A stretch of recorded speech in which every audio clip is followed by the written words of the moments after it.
네, 반갑습니다. 우리가 로마서를 지금 계속해서 보고 있는데, 지난주 로마서 7장의 말씀이 기억이 나시나요? 우리가 아무리 우리의 남편 되는 죄를 떠나고자 하는 그 죄, 그 죄를 아무리 우리가 발부둥 쳐도 사망의 몸에서 벗어날 수 없다라는 게 지난주 말씀의 요약입니다.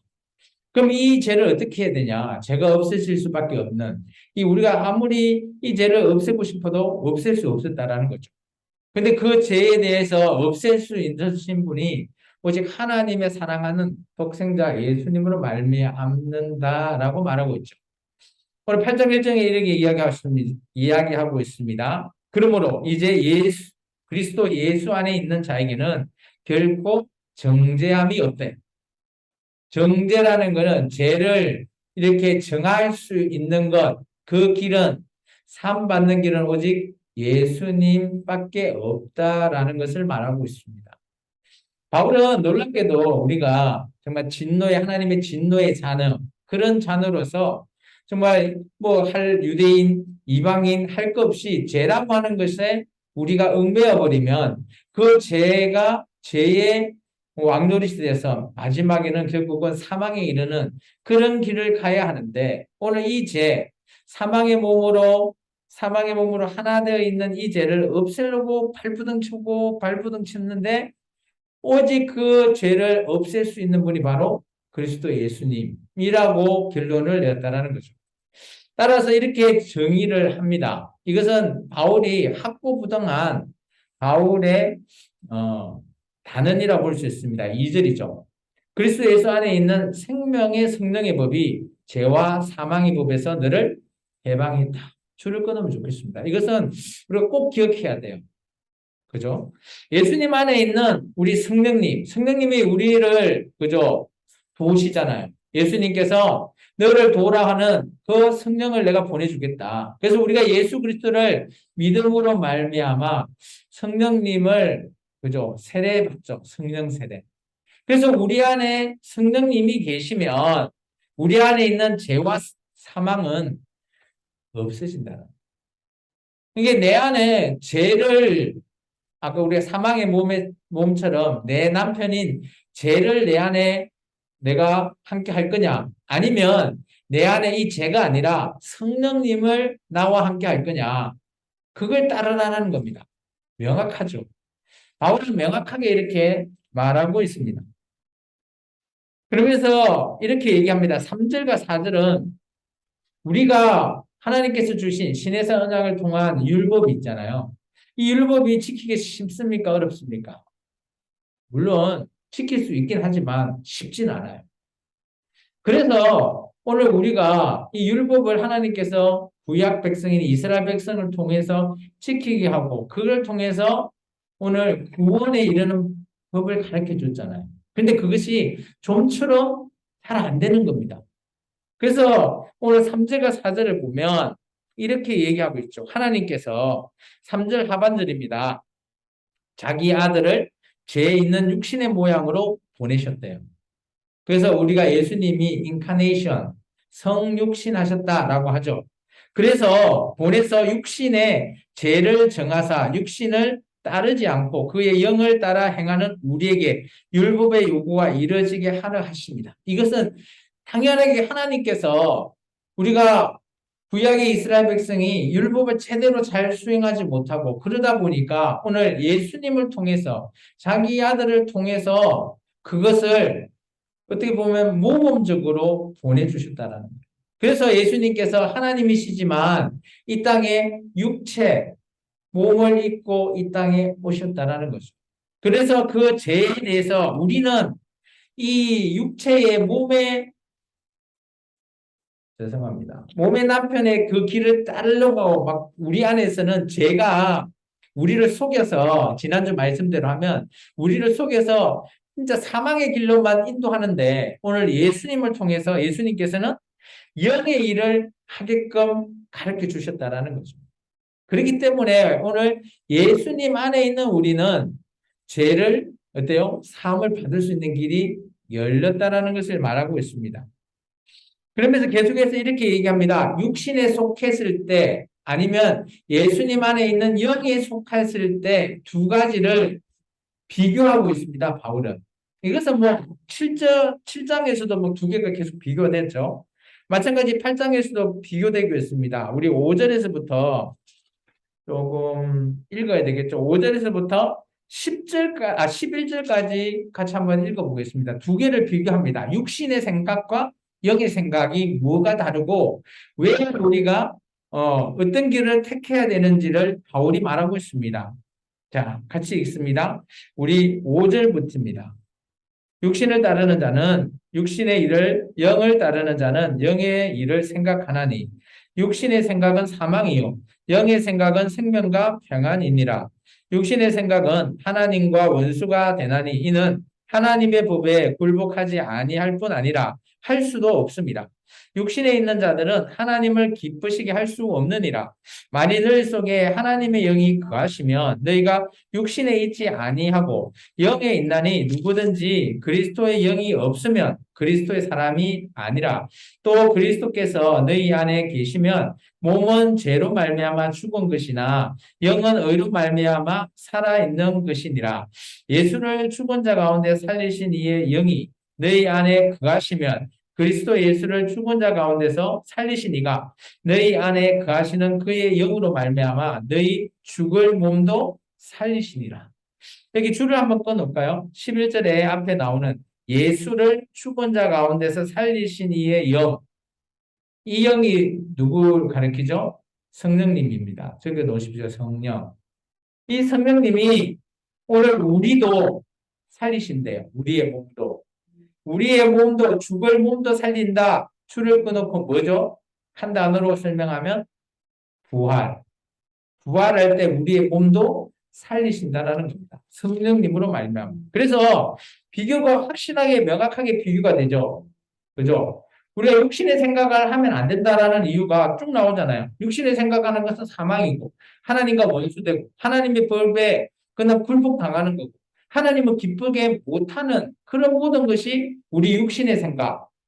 아까 우리 7장으로 비교하면 사망의 몸에 있는 죄라는 것이죠. 그러니까 우리가 육적으로 생각한다는 것이 이렇다라는 거죠.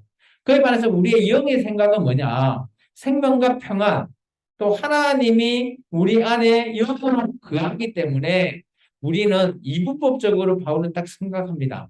내 안에 하나님의 영이 있으면 유계적인 생각은 안 한다는 거예요. 반대로 내 안에 있는 내가 영의 생각을 하고 있으면 나는 그리스도의 사람이라는 겁니다.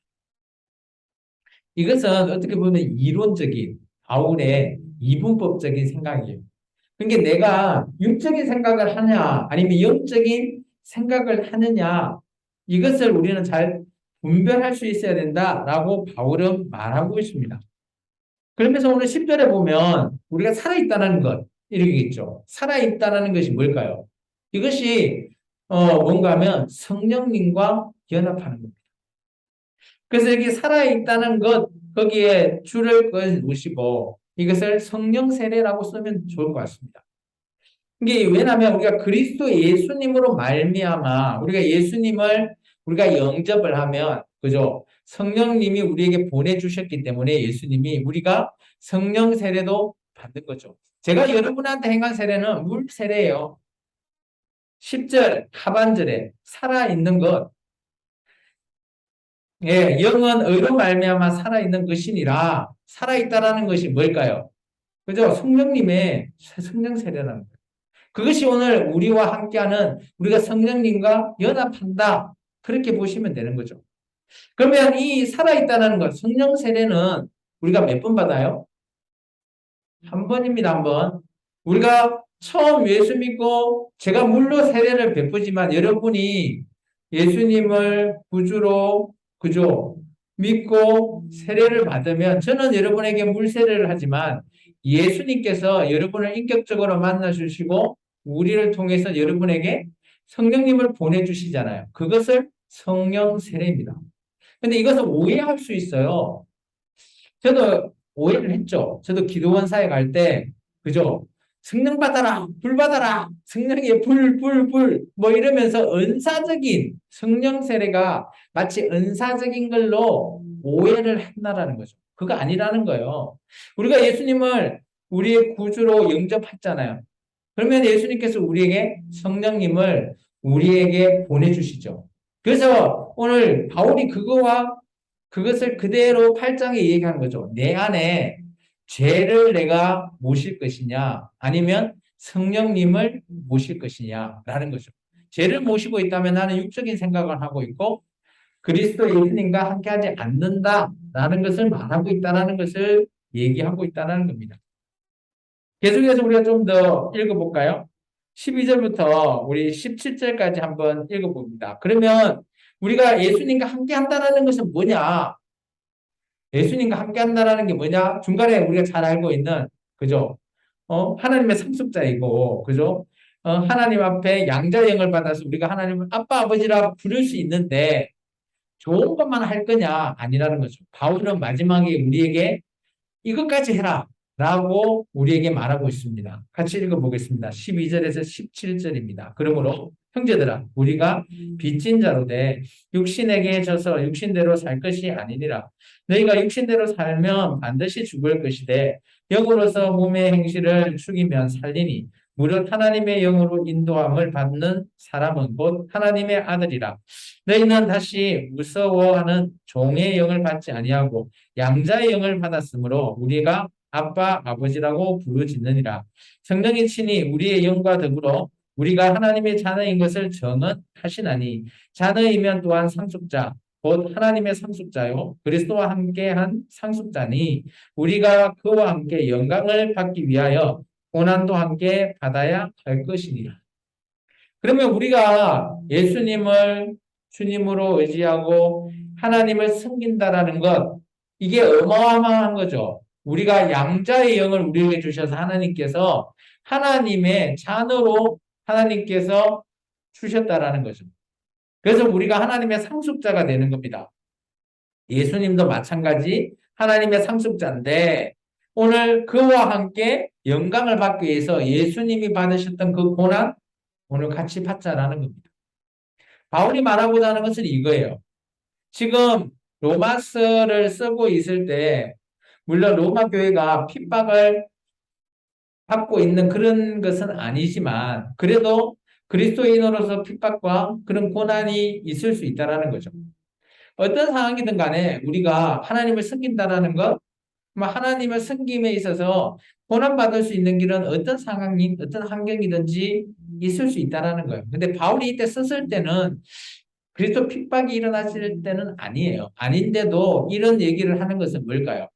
아마 예수님을 믿는다라는 것 때문에 유대인 입장이라면 40에 하나 감한 매를 맞고 출교를 당해야 되고요.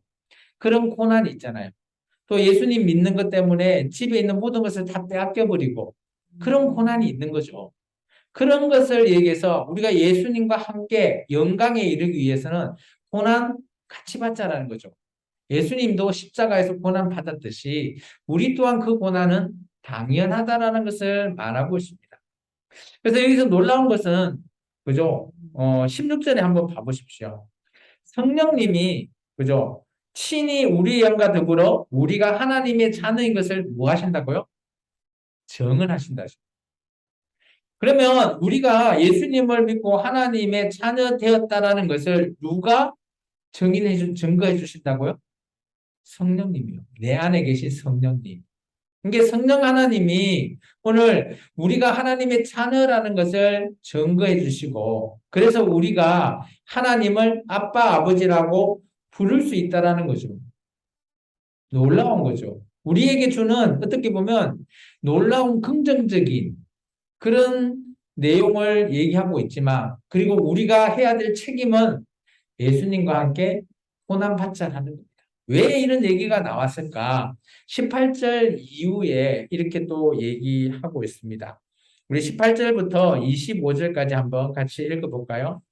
생각한 건데 현재의 고난은 장차 우리에게 나타날 영광과 비교할 수 없도다. 피조물이 고대하는 바는 하나님의 아들들이 나타나는 것이니 피조물이 허무한데 굴복하는 것은 자기 뜻이 아니요 오직 굴복하게 하시는 이로 말미암으니라. 그 바라는 것은 피조물도 썩어짐의 종로로 하는 데서 해방되어 하나님의 자녀들의 영광의 자유에 이르는 것이니라. 피조물이 다 이제까지 함께 탄식하며 함께 고통을 겪고 있는 것을 우리가 아느니라. 그뿐 아니라 또한 우리 곧 성령의 처음 익은 열매를 받아 단든 우리까지도 속으로 탄식하여 양자될 것 곧 우리 몸의 속량을 기다리느니라. 우리가 소망으로 구원을 얻었음에 보이는 소망이 아니 보는 것을 누가 바라리요. 만일 우리가 보지 못하는 것을 바라면 참으로 기다릴지니라. 오늘 바울은 좀 더 큰 넓은 의미로 이 얘기를 준 것 같아요. 이전에는 고난에 동참해야 될 이유 이런 것들 얘기할 때는 현재 내가 받는 고난보다 앞으로 우리가 받을 영광이 더 크다. 비교할 수 없기 때문에 우리가 고난에 동참해라 라고 말하면서 이제는 사람들이 인정하는 게 아니라 사람뿐만 아니라 하나님이 만든 피조물까지도 하나님의 아들들이 있죠. 19절 하나님의 아들들 줄 끊으시고 여기에는 누구죠? 예수님 플러스 우리 포함입니다. 우리가 하나님의 아들들이잖아요. 양자의 영을 받았으니까. 그것을 누가 얘기해 준다고요? 피조물들이 하나님이 창조하신 피조물까지도 인정하신다는 겁니다. 그러면서 21절에 보면 피조물도 썩어짐의 종로를 한 데서 해방되어 하나님의 자녀들의 영광의 자유에 이르는 것 있죠. 그게 뭘까요? 바라는 것. 그게 뭘까요? 하나님의 영광의 자유에 이른다. 라고 하는 것. 뭐, 예, 구원이긴 한데, 이제 그 고난에 이제 그거는 하나님, 우리에게 나타날 영광을 얘기하는 겁니다. 이게 우리가 지금 고난을 받고 있잖아요. 그 받는 게 어떻게 보면 어마어마한 영광이 기다리고 있을 것이다. 라는 것을 얘기하는 거예요. 이게 우리가 썩어질 그런 종로를 하지 않고 하나님의 아들로서 고난받는 것, 이것은 그죠? 하나님의 영광의 자유에 이른다는 거예요. 이게 어떻게 보면 구원이긴 하지만 이것이 우리가 받을 구원, 이게 우리가 구원하면 뭘 얘기할까요? 천국 간다라고 우리 생각하잖아요. 근데 좀 더 폭을 넓히셔야 돼요. 천국 플러스 우리가 받을 상급, 그런 것까지 포함된다는 걸 얘기하고 있습니다. 그러면서 23절에 한번 볼까요? 그것뿐만 아니라 우리 곧 성령님의 처음 익은 열매 있죠. 성령의 처음 익은 열매를 받은 우리까지도. 이게 성령님의 처음 익은 열매는 누굴까요? 아까 우리가 얘기했죠. 피조물이 인정하는 하나님의 아들들 똑같습니다. 아까 19절에 나오는 하나님의 아들들이나 23절에 나오는 성령의 처음 익은 열매를 받은 우리 똑같은 의미입니다. 그런 우리가 양자의 영을 받았잖아요. 양자가 되기 때문에 우리의 몸의 속량을 기다린다. 우리 몸의 속량, 이게 뭘까요? 부활입니다. 그래서 로마는 제가 일전에 고린도 전후서를 하면서도 제가 설명드렸지만 로마나 그리스는 어떤 철학관을 가지고 있죠? 그때 한번 제가 전부 설명해 드렸죠. 뭐 이게 나중에 영지주의 그런 부분하고 비슷해요. 우리의 몸은 감옥이다. 그래서 우리가 죽으면 몸에서 해방되니까 영원한 이데아 세계를 간다. 뭐 그렇게 그들은 철학적으로 생각하고 있어요. 그래서 몸을 입는다라는 거는 우리가 감옥으로 세상선 안에 있는 거다. 그렇게 그들은 생각을 하는 거거든요. 근데 그것을 바울은 가감하게 깨버리는 거죠. 우리의 부활은 우리 몸과 함께 한다. 뭐 그런 의미를 설명을 하니까 이 로마나 그리스에 있는 사람들은 이 부분이 좀처럼 이해되지 않았을 겁니다. 우리는 어떤가요? 우리는 이것을 쉽게 받아들이죠. 부활하면 우리 몸과 함께 우리 영도 부활한다. 어떻습니까? 우리는 뭐 충분히 받아들일 수 있죠. 우리는 그런 철학 사상에 빠져 있지 않기 때문이죠. 그런데 여기에 로마 사람들이나 그리스 사람들은 이런 얘기를 하면 좀처럼 이해하지 못했을 거라는 것을 제가 좀 얘기 드리고요. 그리고 이제 우리 이제 26절부터 보면 성령님이 우리를 위해서 하시는 일이 있습니다. 26절부터 30절까지입니다. 같이 읽습니다. 이와 같이 성령도 우리의 연약함을 도우시나니 우리는 마땅히 기도할 바를 알지 못하나 오직 성령이 말할 수 없는 탄식으로 우리를 위하여 친히 간구하시느니라. 마음을 살피는 이가 성령의 생각을 아시나니 이는 성령이 하나님의 뜻대로 성도를 위하여 간구하심이니라. 우리가 알거니와 하나님을 사랑하는 자 곧 그의 뜻대로 부르심을 입은 자들에게는 모든 것이 합력하여 선을 이루느니라. 하나님이 미리 아신 자들을 또한 그 아들의 형상을 본받기 위하여 미리 정하셨으니 이는 그로 많은 형제 중에서 맏아들이 되게 하려 하심이라. 또 미리 정하신 그들을 또한 부르시고 부르신 그들을 또한 어렵다 하시고 어렵다 하신 그들을 또한 영화롭게 하셨느니라. 여기는 어마어마한 사건들이 있습니다. 첫 번째, 26절에 줄을 좀 끊어야 되죠. 성령님이 우리를 어떻게 하죠? 성령님이 우리를 잘 아시죠? 연약하다는 것을 아시고 어떻게 하신다고요? 하반절 성령이 말할 수 없는 탄식으로 우리를 위하여 친히 뭐 한다고요? 간구하신다. 줄을 끊으십시오. 누구한테 간구하냐? 27절에 나옵니다. 하나님의 뜻대로 성도를 위해 간구한대요. 그러면 하나님에게 성령님이 간구하시는 거예요. 아까 16절에 보시면 우리가 양자의 영을 받은 하나님 아버지의 자녀라는 것을 누가 증언하셨다고요? 성령님. 또 그런 성령님이 우리를 잘 아시죠? 연약하다는 걸. 그래서 성령님이 하나님 앞에 간구, 기도하신다. 그래서 우리는 우리를 위해서 기도하시는 분이 있어요.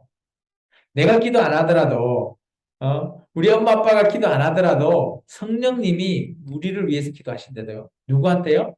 하나님한테. 그러면 이런 자들, 하나님의 뜻대로 하는 자들, 그것이 28절에 보면 하나님을 사랑하는 자입니다. 이것을 다른 표현으로 하면 하나님의 뜻대로 부르심을 입은 자들이에요. 이거 똑같습니다. 하나님의 뜻대로 사는 성도, 하나님을 사랑하는 자, 하나님의 뜻대로 부르심을 입은 자, 이 세 개는 똑같은 겁니다. 그것을 누가요? 성령님께서 오늘 그런 자들에게 하나님 앞에 간구하죠.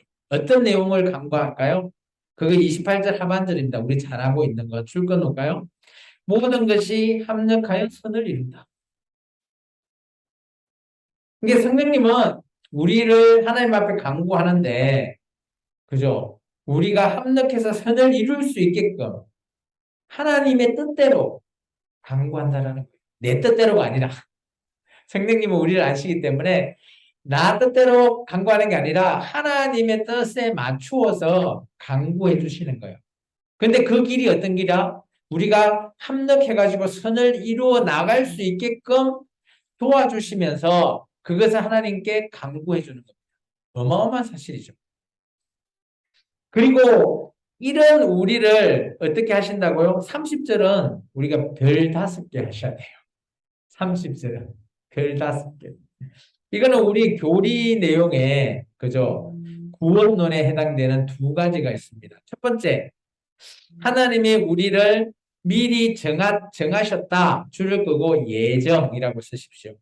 미리 정하신 그들. 이건 하나님이 우리를 예정하셨다라고 하는 거거든요. 구원론 중에.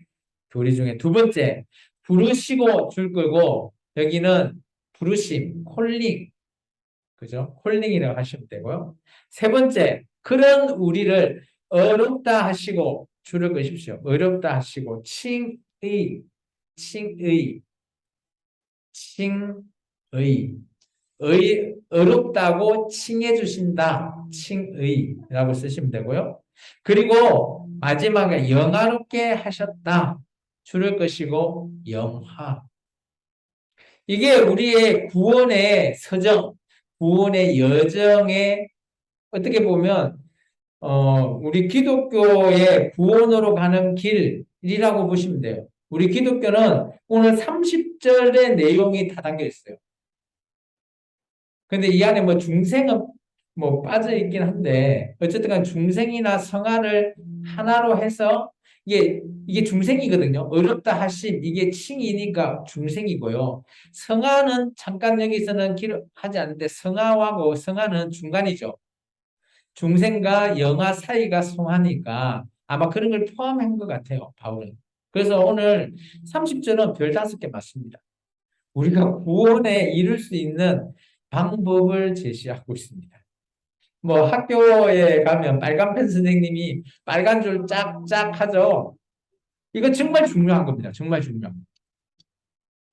그리고 31절부터 39절은 그런 하나님, 그런 예수님, 그 두 분이 우리를 향한 사랑하심을 말하고 있는 절입니다. 같이 한번 읽어보겠습니다. 31절부터 우리 39절 준비되셨나요? 읽겠습니다. 그런즉 이 일에 대하여 우리가 무슨 말을 하리요? 만일 하나님이 우리를 위하시면 누가 우리를 대적하리요? 자기의 아들을 아끼지 아니하시고 우리 모든 사람을 위하여 내주신 이가 어찌 그 아들과 함께 모든 것을 우리에게 주시지 아니하겠느냐? 누가 능히 하나님께 택하신 자들을 고발하리요? 어렵다 하신 이는 하나님이시니 누가 정죄하리요? 죽으실 뿐 아니라 다시 살아나신 이는 그리스도 예수시니 그는 하나님 우편에 계신 자요 우리를 위하여 강구하시는 자신이라. 누가 우리를 그리스도의 사랑에서 끊으리요? 환난이나 공고나 박해나 기근이나 적신이나 위험이나 칼이냐 기록된 바 우리가 종일 주를 위하여 죽임을 당하게 되며 도살당할 양같이 여김을 받았나이다 함과 같으니라. 그러나 이 모든 일에 우리를 사랑하시는 이로 말미암아 우리가 능력히 이기느니라. 내가 확신하노니 사망이나 생명이나 천사들이나 권세자들이나 현재일이나 장래일이나 능력이나 높음이나 깊음이나 다른 어떤 피조물이라도 우리를 우리 주 그리스도 예수 안에 있는 하나님의 사랑에서 끊을 수 있다 없다? 없다. 오늘 이제 줄을 끊으면 좋겠어요. 첫 번째, 예수님의 사랑. 35절 나오죠. 그리스도의 사랑.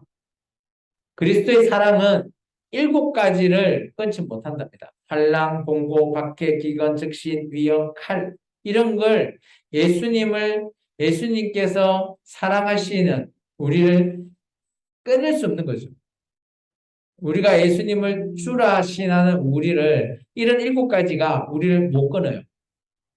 또 그에 반해서 하나님 계시잖아요. 하나님이 우리를 얼마나 사랑하시는지 39절 그리스도 예수 안에 있는 하나님의 사랑이죠. 하나님의 사랑. 하나님의 사랑은 10가지를 묶어놓습니다. 39절에 하나님의 사랑. 이게 이 2가지의 사랑이 비교되죠. 이 10가지는 사망, 생명, 천사들, 권세자들, 현재일, 장래일, 능력, 높음, 깊음, 다른 어떤 피조물도 내가 예수님 안에서 하나님을 사랑하는 이 관계를 끊을 수 없대요. 당연히 끊을 수 없죠. 우리가 그러니까 예수님을 사랑하고 하나님을 사랑한다면 그 어떤 무엇이든 간에 끊을 수 없다. 라고 바울은 확정해버립니다. 근데 놀라운 거는 오늘 아까 성령님이 우리를 위해서 기도하셨다 했잖아요. 또 한 명이 더 있습니다. 누굴까요? 바로 34절. 우리를 위해서 기도하시는 분. 34절 하반절 보시죠. 그리스도 예수시니 그는 하나님 우편에 계신 자요 우리를 위하여 강구하시는 자신이라. 줄을 끊으셔야 되죠. 이게 우리가 예수님을 주로 신하고 성령 세례를 받은 우리로서는 내가 기도하지 않더라도 나를 위해서 기도해주는 확실한 2분이 계시죠. 첫 번째, 아까 26절에 나온 성령님. 2번째, 34절에 나오는 그리스도 예수님. 이 2분이 나를 위해서 기도하시는 거예요. 그런 예수님의 사랑하심, 그것도 예수님을 보낸 하나님의 사랑하심. 그러니까 우리가 하나님의 양자가 된다라는 것, 그 증언을 해줄 수 있는 분도 성령님이시잖아요. 오늘 로마서 8장은 우리가 어떻게 보면 예수님 믿었다라는 걸로 말미암아 요즘 우리 친구들 이런 얘기 많이 하죠. 대이득이라고. 어마어마한 이득이에요. 다만 우리가 책임져야 될 게 뭐예요? 아까 17절에 나왔던 우리도 예수님 믿는 것 때문에 고난받는 것, 그거는 우리가 해야 되는 거예요. 어떻습니까? 고난받는 거 내가 하면 어마어마한 것들을 하나님과 예수님이 우리에게 주신다는 이득 아닌가요? 이런 얘기를 하면 좀 뉘앙스가 좀 안 좋아서 좀 그러긴 한데 어마어마한 이득을 우리가 받는 거죠. 그만큼 내가 예수님을 사랑한다는 것, 하나님을 사랑한다는 게 어마어마하다는 겁니다. 그것을 바울이 오늘 8장을 통해서 말하고 있는 거예요. 우리 안에 있는 죄, 육신의 생각 이런 것들 떨쳐버려라 제발. 우리를 사랑하고 있는 영의 생각, 하나님, 그리스도, 예수님 이런 생각을 우리가 해야지 왜 육적인 생각을 하느냐라고 오히려 우리에게 반문하는 거죠. 오늘 8장 내용 좀 길긴 한데 이해가 되신가요? 어려운 건 별로 없죠. 오늘 세 가지로 한번 세 가지 포인트로 정리하면 이렇습니다. 첫 번째, 오늘 우리의 육신의 생각 완전 반대되는 거 버리고, 그죠? 우리는 어떤 생각을 해야 된다? 영의 생각, 영의 일을 해야 된다는. 그게 뭐예요? 예수님, 예수님, 성령님, 성령 하나님, 그런 영적인 생각, 영적인 일을 하는 거예요. 또 영적인 생각, 영적인 일 하면 아까 제가 얘기 오해하지 말라고. 영적이다는 게 막 내가 뭐 신비적인 걸 해야 영적이다? 아니요. 내가 하나님을 생각하고 어떻게 일을 할까 하나님께 기도하면서 물어보고 하는 그 일이 영의 생각과 영의 일이에요. 근데 성령님이 내가 뭐 내 욕심대로 한다고 하나님 앞에 성령님이 내 기도 들어줄까요? 간구해 줄까요? 아니요. 아까 얘기했잖아. 28절. 하나님의 뜻대로 우리가 어떻게 하게끔 합력해서 선을 이룰 수 있게끔 해주는 그것, 그거에 대해서 하나님, 성령님이 하나님 앞에 간구하는 거예요. 이게 우리의 영의 생각, 영의 일은 그럼 어떻게 해야 돼요? 큰 골격은 잡히죠. 바울이 원하는 골격. 뭐예요? 우리 매일매일 삶 속에서 우리는 선을 행해야 되는데 어때요? 그걸 같은 그리스도인끼리 서로 협력해서 선을 이루자는 거예요. 그러면 이 뭐 로마에 있는 로마 교회 공동체 내에 물론 뭐 싸우기도 하고 다투기도 하겠지만 그래도 그들 안에서 협력해서 선을 이루는 일에 좀 앞장서라 라고 말하는 겁니다. 저는 이게 오늘날 우리 청량나무 교회도 통일하다고 봐요. 우리가 선을 위해서 협력한다는 건 충분히 이거는 영의 생각과 영의 일이다. 우리가 늘 살아갈 때 우리는 이 생각을 가져야 된다라고 저는 생각되었습니다. 두 번째, 그런 우리가 예수님의 그죠? 예수님을 믿고 하나님의 자녀 됐다라는 것 어마어마한 걸 했잖아요. 하나님의 상속자, 하나님의 영광, 뭐 아빠 아버지라고 우리가 부를 수도 있는. 그래서 여러분이 그렇게 부르지 않나요? 하나님 아버지, 내 아버지 되시는 하나님. 근데 내가 하나님 아버지라고 한다고 우리 딸이 하나님 할아버지 이렇게 안 부르잖아요. 한 명 한 명한테 양자의 영, 장자를 주셨다는. 그렇기 때문에 우리는 하나님의 각자가 상속자이고 하나님의 영광을 위해서 하나님의 일을 해야 돼요. 근데 바울이 한 가지 부탁하죠. 고난. 네가 받고 있는 그 고난 동참하자. 회피하지 말라라고 합니다. 이것은 뭐 이 당시 로마 교회의 고난 뭐 고난은 지금 우리와 상관이 없지만 지금 우리에게 적용해 보자면 우리가 받는 고난이 있다면 지금 한국 교회는 그렇게 고난 많지 없잖아요. 그래도 우리가 나한테 내가 좀 억울한 일이 있다? 그게 고난이라고 하면 고난일 수 있죠. 근데 그 고난을 그죠? 예수님도 그 고난에 동참했듯이 우리가 그 고난 동참해서 잘 이겨내자 라고 말합니다. 세 번째, 이게 정말 제가 중요하다라고 아까 제가 줄을 꼭 끊어라 그랬죠. 우리를 위해 간구하시는 두 분을 기억하자. 그 두 분이 누구예요? 어마어마하신 분이죠. 성령 하나님과 예수 그리스도십니다.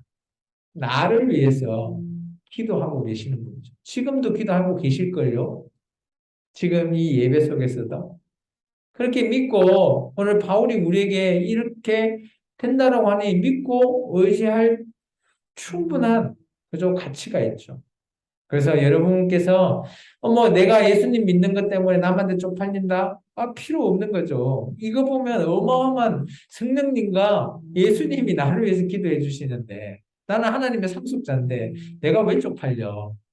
충분히 땅땅거리면서 얘기할 수 있는 우리의 정체성을 말할 수 있지 않겠나 충분히 얘기했습니다. 또 한 주간에 우리의 삶을 잘 되돌아보며 또 은혜로운 또 한 날 되기를 주 이름으로 축원합니다. 기도하겠습니다.